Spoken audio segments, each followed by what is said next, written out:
तीन फितरी कवानीन जो कड़वे लेकिन हक हैं। पहला कानून फितरत, अगर खेत में दाना ना डाला जाए तो कुदरत इसे घास फूस से भर देती है। इसी तरह अगर दिमाग को अच्छी फिक्रों से न भरा जाए तो फिर फिक्री इसे अपना मस्कन बना लेती है। यानी इसमें सिर्फ उल्टे सीधे ख्यालात आते हैं और वो शैतान का घर बन जाता है। इसलिए मस्बत सोचें, अच्छा सोचें।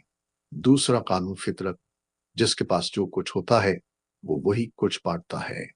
खुश मिजाज इंसान खुशियां बांटता है, गमजदार इंसान गम बांटता है, आलम अलम बांटता है, दीनदार इंसान दीन बांटता है, खौफसदा इंसान खौफ बांटता है।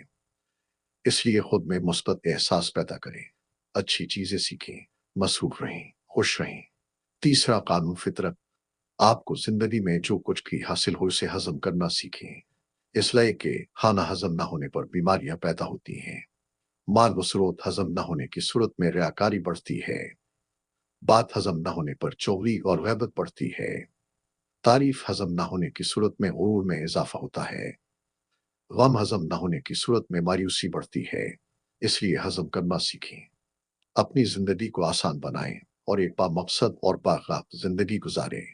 लोगों के लिए आसानियां पैदा करें, खुश रहें और खुशियां बांटें।